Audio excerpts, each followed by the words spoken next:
Attends. Bonjour les amis, j'espère que ça va bien. Aujourd'hui, on se retrouve pour une nouvelle vidéo.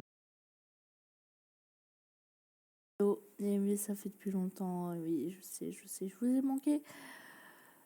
Bah, je sais pas, parce que je suis pas dans votre tête. Si ça se trouve, vous m'avez complètement oublié. Vous allez recevoir la notif. Là, vous allez vous demander c'est qui ce type, qui c'est et tout. Voilà. Bah, en fait, aujourd'hui, on se retrouve sur un jeu Roblox.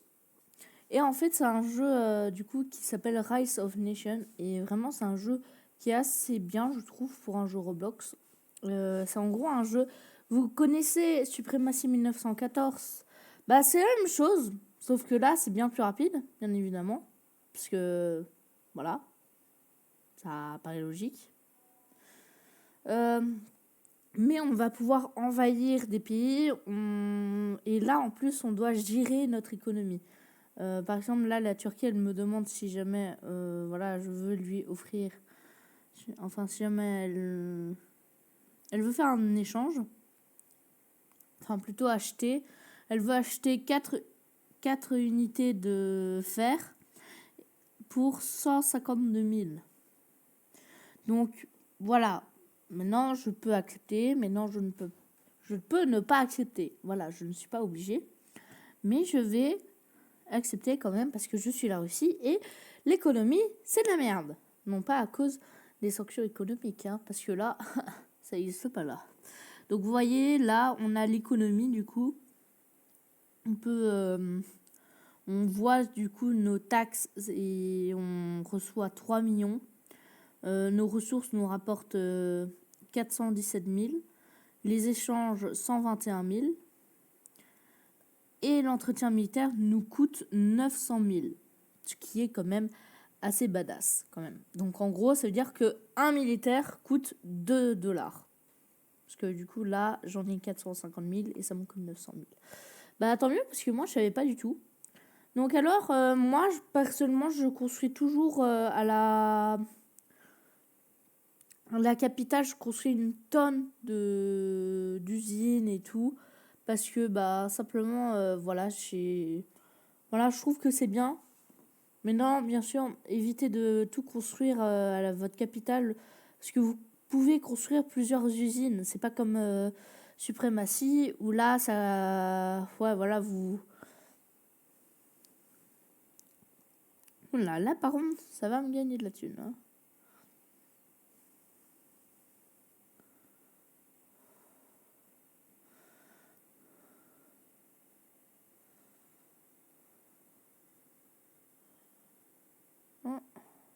Comment ça va pas accepté avec... non. Bon. Donc voilà, aussi, on peut avoir des petits événements comme là, par exemple, on me dit contrat d'armes de port. Contrat d'armes de porte dérobé. Bon, faut savoir que c'est un jeu en anglais de base, mais bon, voilà, à mon avis, traducteur. C'est un petit peu... Donc voilà, moi, personnellement, je vous dis vraiment, vous commencez toujours par mine, fabrication d'acier et factory de monteurs. Alors, chaque pays produit euh, une certaine chose. Alors, qu'est-ce que je veux dire par là? C'est par exemple, genre, oui, voilà, l'Allemagne va produire plus de fer et de charbon. Bon, même si dans le jeu, il n'y a pas de charbon, donc je suis en train de dire des conneries, mais voilà, il pourrait y avoir du charbon. Et là, bien sûr, j'ai pris la Russie. Pourquoi? Parce que c'est plus facile de jouer la Russie. Non pas parce que, voilà, c'est, voilà, juste pour le plaisir. Voilà, parce que tout le monde aime bien la Russie ou quoi. Même si, bon, avec l'actualité. Non, c'est juste pour, en fait, voilà, parce que c'est plus facile de jouer la Russie que d'autres pays. Vraiment. D'ailleurs, dans le tutoriel, il te propose même de jouer la Russie. Et non, même, il te propose pas, il t'oblige à jouer la Russie, en fait. Donc voilà. Alors, chaque pays ne commence pas avec la même force, enfin avec les mêmes unités. Par exemple, il y a comme l'Inde qui, elle, va commencer avec 2 millions de soldats directement. Donc, voilà, c'est chaque pays a en fait sa propre unité, vraiment sa propre économie et tout, c'est fait, c'est nickel. Et donc aussi, vous avez les points de technologie, mais ça, je vais y revenir un petit peu plus tard. Alors, nous allons pour l'économie, par exemple, nous avons l'Inde, qui faut avoir de l'XP pour jouer, parce que selon le jeu, c'est une grande puissance et non pas la Russie. Eh bien, pour l'Inde, vous allez devoir avoir de l'XP. Bon, moi je l'ai déjà, je pourrais jouer l'Inde. Le problème, c'est que ça produit pas d'acier, et moi, du coup, j'ai envie de vous montrer un petit peu comment jouer, y compris avec l'acier, du coup. Alors maintenant, vu qu'on s'est pas battu, vu qu'on n'a pas fait de bagarre ou quoi, bah d'un côté c'est bien parce que du coup notre stabilité est quand même assez bien. Et là c'est bien. Donc pour l'instant en vrai, je vous conseille de se reposer un peu et je vous explique vraiment bien tout ce qu'il faut savoir et tout. Hop, et mine. Déplacer. Voilà, aussi vous pouvez déplacer les capitales comme ça. Voilà. Mais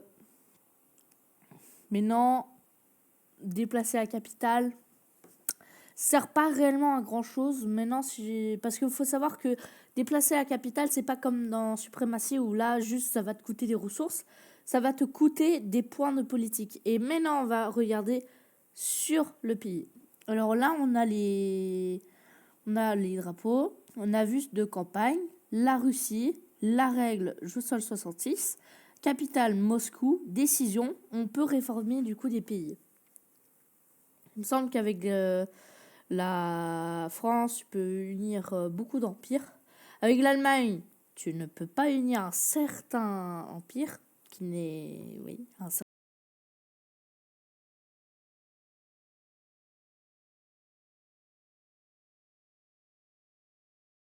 empire.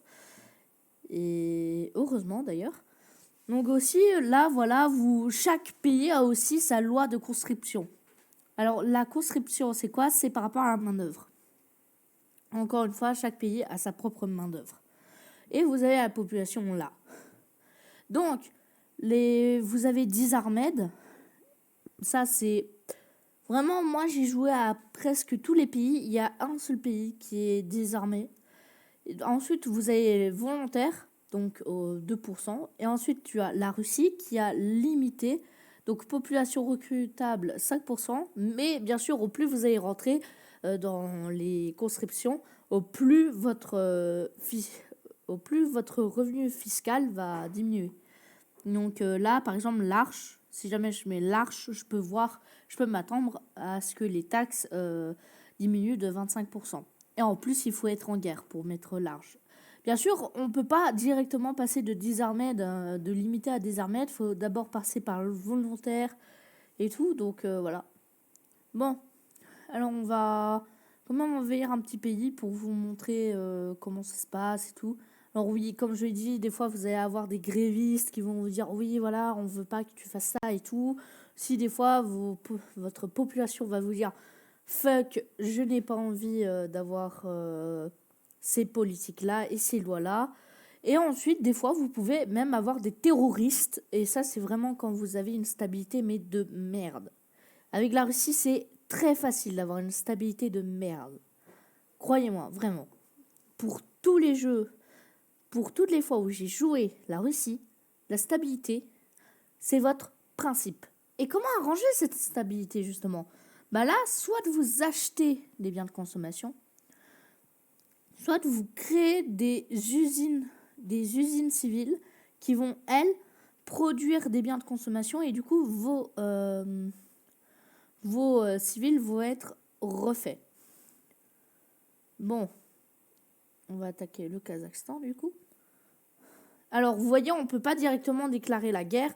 Non, faut d'abord justifier l'objectif de guerre. C'est pas comme dans Suprématie, et ça, je trouve que c'est quand même un petit peu dommage. Je trouve qu'ils auraient pu quand même genre faire en sorte que voilà, dès que tu dépasses la frontière, ah bah voilà, ça déclare la guerre et tout, faire un petit peu mieux en fait que ça quoi, parce que là vraiment j'ai envie de passer dans l'Ukraine, bah je peux même pas lui proposer un droit de passage ou pas, non, j'envoie mes unités, elles peuvent passer où elles veulent. Bon, bien sûr, elles vont perdre un petit peu de vie, mais bon, c'est un tout petit peu. Bon. Du coup, là, vous voyez que vraiment, ça met du temps pour justification. En fait, il faut savoir que dans ce jeu, il y a l'ONU. Et justement, en fait, c'est ça. Là, je suis en train de demander à l'ONU de justement justifier ma justification de dire que oui, ok, c'est d'accord, ta justification de... Je sais plus qu'est-ce que je disais. De guerre, voilà. Donc là, vous voyez, hop, je reçois un message disant oui, voilà, tu peux lui déclarer la guerre. Donc là, je clique sur ce drapeau, je fais déclarer la guerre et je sélectionne conquête. Donc là, voilà, déclaration de guerre, j'ai ce petit drapeau là, et donc je suis en guerre. Donc voilà, vous avez la capture automatique, donc vos troupes, elles vont se démerder elles-mêmes. Vraiment, je vous conseille de le faire parce que voilà, comme ça, vous pouvez gérer d'autres fronts à tout moment. Hop. Ah voilà, vous avez un problème en Ukraine, par exemple. L'Ukraine vous attaque. Ah bah voilà, vous envoyez vos troupes au Kazakhstan et ensuite, bah voilà, vous vous occupez de l'Ukraine. Moi, personnellement, j'utilise beaucoup la capture automatique parce que comme ça, j'ai rien à foutre. Donc, alors, maintenant, la base stabilité, qu'est-ce qu'elle fait? Alors, c'est pas comme dans Suprématie où là, vos villes, elles vont aller chez les ennemis ou chez vos alliés parfois. Non, en fait, vous voyez, la diplomatie, du coup, ça vous montre, du coup, voilà, tu es le leader de la Russie. Voilà les anciens leaders. Tu peux voir, du coup, qui dirigeait avant.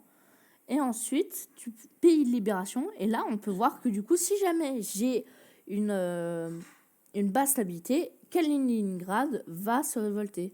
Et bien sûr, je peux la libérer en tant que marionnette. C'est un petit peu une colonie, en quelque sorte. Maintenant, voilà, marionnette, ça va vous rapporter de la thune. Mais c'est mieux de le faire avec d'autres joueurs qui, eux, vont pouvoir produire des troupes. Parce que c'est ça le but d'une marionnette. Parce que les IA ne produisent pas de troupes. Bon, maintenant, c'est très rare d'avoir des joueurs qui restent quand ils se font envahir. Mais bon, voilà. Donc alors, vous voyez que je peux produire aussi des réservoirs. Et voilà pourquoi je voulais prendre la Russie. Parce que vous regardez, il faut une unité de moteur et 0,25 unités d'acier. Et c'est pour ça que je voulais justement avoir la Russie. Parce que voilà, c'est vraiment le truc le plus facile. Alors bien sûr, ça se rapproche le plus de l'armée qu'a le pays dans la vraie vie. Mais non, voilà, sinon, il va pas mettre à 100%, sinon l'Inde ne serait même pas en fait une grande puissance. La Russie, elle aurait 900 000 soldats, 9000 tanks, donc voilà. Là, vous voyez, j'ai produit 1000 chars. Ah, oui, d'ailleurs, vous pouvez choisir les skins de vos chars. Je vais vous montrer comment. Hop, tab et ensuite skin. Et voilà, vous pouvez choisir. Bon, bien sûr, il faut le pass de jeu, mais la première fois, vous pouvez bien sûr, voilà, sélectionner ce que vous voulez. Par exemple, Allemagne de Seconde Guerre mondiale, le Panzer. Voilà. Malheureusement, je n'ai pas assez. Je n'ai pas assez, malheureusement. Ah, attends. J'ai assez? Non, j'ai pas assez. Oh! Je dois devenir un peu. Et donc, bah voilà. Annuler. Voilà. Bon, ça bug bien sûr un petit peu. Alors, les chars, qu'est-ce que c'est? C'est simplement les réservoirs. Et pourquoi ça s'appelle les réservoirs? Eh ben, en fait, c'est pas la traduction qui est mauvaise. Elle est très bonne. En fait, le vrai nom du tank, c'est char. Le char d'assaut. Et en fait, c'est ça, quoi. Les tanks, en anglais, c'est réservoir. Voilà.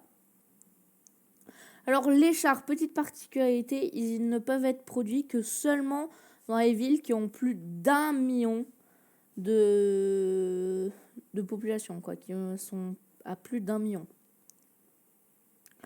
Et ensuite, voilà. Alors, il faut savoir que vos chars, ils sont pas les plus puissants, ils coûtent très cher même. Et en plus, vous pouvez améliorer votre infanterie de manière à ce qu'elle puisse détruire des chars. Moi, par exemple, j'aime bien améliorer mon infanterie et ensuite lui faire plus de remplissage d'explosifs. Comme ça, voilà. Celui qui m'emmerde, voilà. Il a qu'à faire attention. Parce qu'en plus, c'est plus facile, je trouve, c'est plus drôle les unités que les chars, parce que les chars, une montagne, c'est mort, de la neige, c'est mort, la Sibérie, c'est mort, les collines, c'est mort. Donc voilà, c'est en plus là, vous pouvez pas faire comme dans plusieurs jeux, comme par exemple dans War Selection, un live que j'avais fait, où là, voilà, vous pouvez détruire les arbres et voilà, faire passer vos tanks. Non, là, c'est vraiment, si jamais il y a un bois, il va être freiné. Et en plus, vous pouvez pas réellement choisir leur chemin. C'est eux qui choisissent. Ah voilà, imaginons vous voulez qu'ils prennent directement la capitale du Kazakhstan. Et vous faites vous allez prendre la Kazakhstan. Donc vous faites capture automatique. Vous n'allez pas avoir la capitale parce qu'en fait, vos unités, elles vont directement se dire ah ouais, ok, je dois capturer le Kazakhstan. Ok, cette ville est plus proche que moi, alors que cette ville est plus loin, donc je vais aller sur cette ville. Donc voilà, c'est quand même une chose qui est un petit peu bête niveau IA, je trouve, niveau de l'IA. Et ensuite, là, si jamais vous pensez que tout a été fait, faut savoir que vous pouvez cliquer sur le drapeau là, et alors du coup, vous allez voir, voilà, moi j'ai 2083 pertes, et lui, il en a 40 016. Moi, du coup, là, voilà, il est en rouge. Donc là, je sais que je l'ai annexé. Enfin, pas annexé, qui n'existe plus. Ensuite, je peux faire voir les villes pour voir quelle ville il reste encore si jamais il n'est pas encore annexé. Et ensuite, je peux faire annexer les villes. Ensuite, je peux lui demander, voilà, tu me donnes de trésor d'État et des ressources d'État. Et ensuite, je peux lui faire des demandes de réparation. Et en plus, je peux lui demander une trêve. Voilà, 5 ans, 4 ans, 3 ans, 2 ans, 1 an. Voilà. Bon, je vais choisir 1 an. Parce que c'est bien. Donc voilà, là, je viens de l'annexer. Voilà. Mais je ne peux pas directement construire. Et oui, je peux pas directement construire. Pourquoi ? Parce que... ouais, non, cette ville a été annexée. Une ville... Ah, voilà, son ancienne capitale. Attends. Voilà, vous voyez, les gens peuvent vous demander des alliances. Vous pouvez aussi rompre les liens, mais il y a une trêve. Ça, par contre, je trouve que c'est bien de la part de... Il m'appelle pour le Portugal. Ouais, il sera une merde. Ça, par contre, je trouve que c'est bien pour les...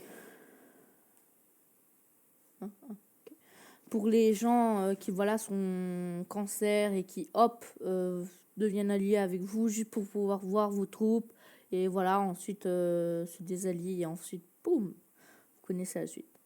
Si jamais vous jouez à Supremacy 1914, vous connaissez certainement ça. Ces gens comme ça qui sont horribles que tu as envie de frapper de tous les sens. Donc voilà, c'est un jeu comme ça. Aussi, on peut vous appeler à la guerre. Là, personnellement, je sais que... il m'a appelé pour les British. Donc là, par exemple, vous voyez, il vient de m'appeler pour les British. Donc là, soit j'accepte, soit je rejette. Mais du coup, je serai plus allié avec lui. Donc je vais accepter quand même pour lui fournir une petite aide. Petite aide. De rien du tout. Hop. Donc voilà, là je produis de l'infanterie.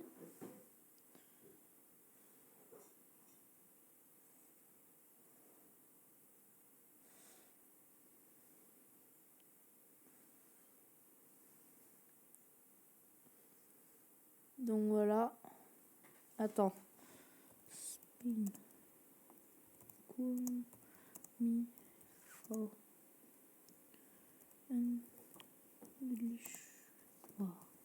Bon, alors bien sûr, il y a que seulement des... Putain, j'allais dire américains. Il y a que seulement des anglais. Donc voilà, si jamais vous... Enfin, des anglophones. Donc voilà, si jamais vous savez pas parler anglais, c'est ciao. Voilà, qu'est-ce que c'est beau ça. Bon, bref, du coup, bah voilà, vous... Oh, oui. Qu'est-ce que tu fais, toi? Qu'est-ce que tu fais? Donc voilà, vous pouvez produire des troupes et tout. Alors maintenant, comment savoir tes ressources et tout? Bah voilà. Là, par exemple, je peux voir que mes biens de consommation, bah voilà, j'en perds 50. Donc là, je suis en négatif. Mon aluminium, c'est bien. Mon électronique, c'est bien. Mon engrais, c'est bien. Mes pièces de moteur, c'est bien. Mon acier, c'est super. Donc voilà. Alors, les usines civiles, c'est vraiment bien parce que ça produit v'là d'unités de consumer good. Donc là, je sais qu'avec juste 2, normalement, ce manque que j'ai, ça sera bien. Alors bien sûr, vous pouvez exporter, importer d'une manière très facile. Économie, ressources commerce. Et voilà, imaginons, voilà, il me manque des biens de consommation, imaginons. Bah voilà, je peux acheter à la Chine, imaginons, voilà, 10 de biens de consommation. Et là, du coup, je peux choisir le montant pour une unité. Là, par exemple, je vais choisir, imaginons, 100. Donc pour 10, je vais en payer, pour une unité, je vais payer $100. Donc voilà, ça me montre du coup combien ça va me coûter. Bon, c'est pas réellement pour une unité, hein. Donc là, on peut voir que quand même, avec mon économie, là, je ne peux pas. Alors ensuite, les lois économiques, bah là, vous pouvez voir les dépenses du gouvernement. Là, c'est pour empêcher les rebelles, l'épuisement de guerre, le gain politique. Ensuite, vous avez dépenses de recherche et tout. Moi, personnellement, les lois fiscales et tout, j'y touche pas. À part quand je n'améliore pas mes taxes. Alors, comment les améliorer? Bah voilà, vous cliquez sur Q, normalement. Vous avez alors économique, amélioration économique, collecte d'impôts. Alors moi, personnellement, je vais dans sortie usine, et ensuite je fais automatiser les lignes de production, et ensuite je continue. Pourquoi? Parce que ça réduit les coûts militaires. Et vu que le but c'est d'avoir une grande armée quand même, pour là justement, vu que l'Allemagne est en train de défoncer la Belgique, parce que je suis alliée avec elle, bah voilà, justement, ça peut du coup m'aider.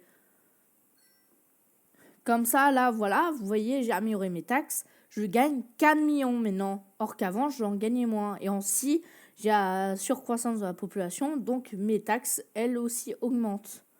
Ensuite, là, on a militaire. Donc là, vous pouvez, par exemple, créer des soldats. Voilà, des groupes militaires. Moins 300 de puissance militaire. Je sais même pas combien j'en ai. Ok, je sais même pas. Donc voilà, c'est quand même un assez bon jeu. Mais non, bien sûr, voilà, la Belgique m'a appelé, donc j'interviens parce que voilà, je dois intervenir. C'est mon devoir en tant que personne. Voilà, j'ai envahi Berlin. Qu'est-ce que tu vas faire? Qu'est-ce que tu vas faire maintenant? Hein? Qu'est-ce que tu vas faire? Bon, je suis emporté. Donc voilà, vous pouvez voir que là, hop, l'Allemagne. Non! Ah ouf, il a pas annexé la Belgique. Yes. Bon bah Gaucho allait envahir le Portugal du coup. Donc voilà, vous pouvez voir. Ah voilà, là j'ai un déficit, donc là ça veut dire que voilà, vous voyez, mes renforts me coûtent trop cher et en plus les renforts ça coûte de la main d'œuvre, c'est pour ça que j'en ai plus beaucoup. Et vu que je suis en guerre, là maintenant, vu que je sais que ma main d'œuvre, j'en perds, bah du coup je vais mettre large. Je vais mettre large parce que je peux pas mettre je peux pas mettre obligatoire. Et donc là, j'ai 10% de la population qui rejoignent ma main d'œuvre. Donc vous voyez que quand même, elle augmente assez vite. Donc là, ah oui, mais non, voilà. Non, ça devrait suffire. Non, c'est pas là que je veux. 1 million. Allez. Voilà, vous pouvez dissoudre. Ça, c'est bien aussi parce que sur Suprématie, vous pouvez pas le faire. Et ouais, vous pouvez pas le faire. Donc, oula, j'ai buglé comme je sais pas quoi là. Bah voilà, c'est ça le jeu du coup. Et c'est un assez bon jeu quand même. J'aime beaucoup le jeu.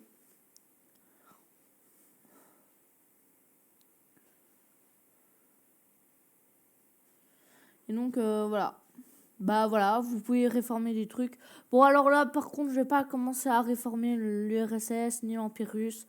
Parce que j'ai la flemme. Voilà, j'ai la flemme vraiment. J'ai la flemme de le faire là actuellement. Si vous voulez, si jamais ça dépasse, cette vidéo dépasse un certain nombre de likes, je ferai alors un live où on créera l'URSS ensemble. Voire même, pourquoi pas, envahir l'Europe en plus. Et même envahir la Chine et devenir une grande puissance. Donc voilà.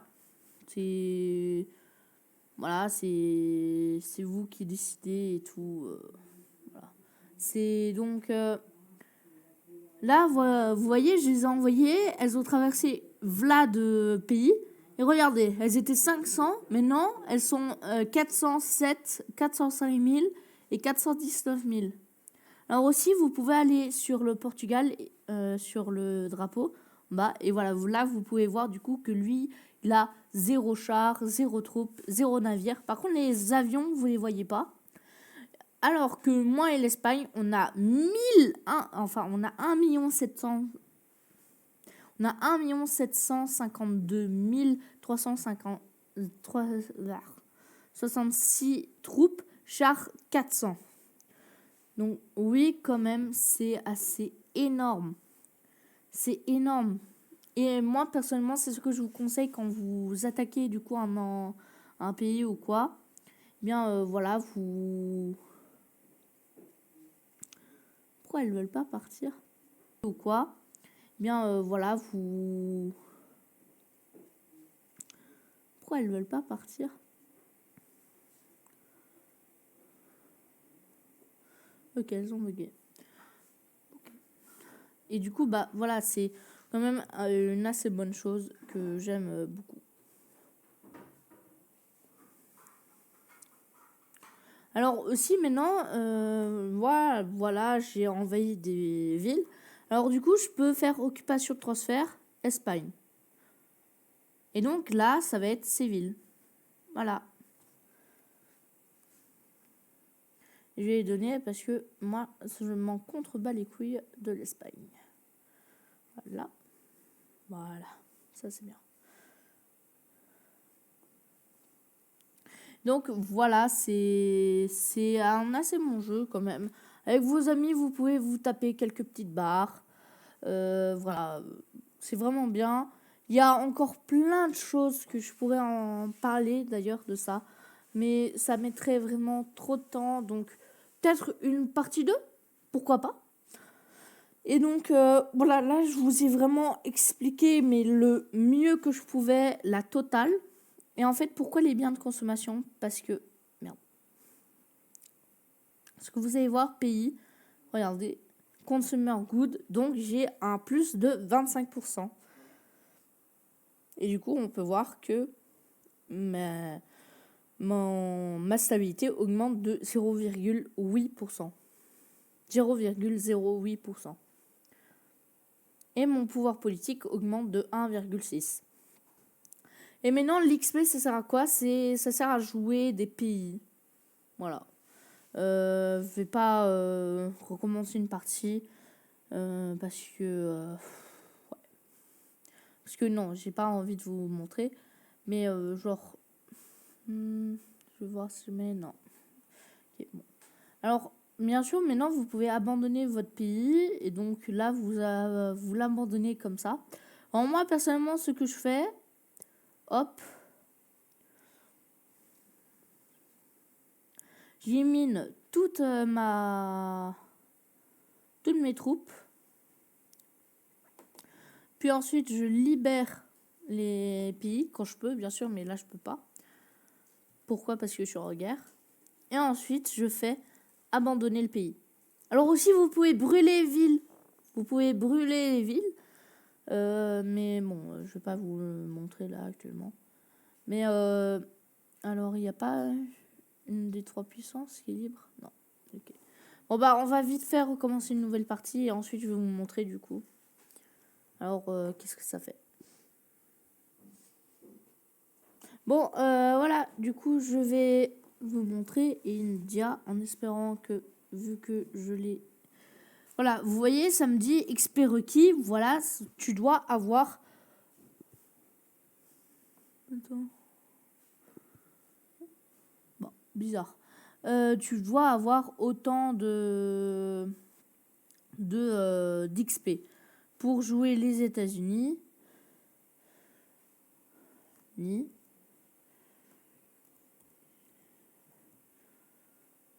États-Unis. Non, quelqu'un joue les États-Unis, sérieusement. Bon, bref, du coup, voilà, tu dois avoir autant d'XP. Et du coup, je pense que je peux jouer la Chine, en fait. Je pense que je peux jouer la Chine. Alors, du coup, il y a un pays aussi que j'aime bien jouer. Mais ça sera peut-être dans la partie 2. Parce que c'est vraiment un tout petit pays. C'est un tout petit pays. Et c'est vraiment incroyable parce qu'il te donne mais v'là d'XP. Donc voilà, si jamais un jour vous vous dites allez, vas-y, j'ai envie de jouer, mais j'ai pas trop envie de me casser les couilles. Donc voilà, vous tapez Niu dans la barre de recherche du jeu. Quand vous arrivez au lobby, vous tapez Niu dans la barre de recherche. Et voilà, vous jouez. C'est une toute petite île avec une petite armée. Voilà, vous pouvez faire un petit peu ce que vous voulez autour.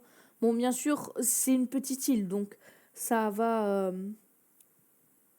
voilà, vous n'allez pas vous faire une armée comme l'Amérique qui dispose de millions et de millions de soldats. Je ne sais pas, mais voilà, je suppose. Et donc, voilà, c'est vraiment une toute petite île. Vous êtes tranquille, vous êtes dans l'Océanie, personne ne vous connaît, personne ne sait que vous existez. Vous êtes tranquille, voilà, vous êtes pépère, vous améliorez votre XP, et voilà. Donc voilà, c'était Wise of Nation, présenté par Josol66. Et donc voilà, ça s'écrit comme ça si jamais. C'est ça le logo, Wise of Nation. Et donc, bah, je vous dis à plus.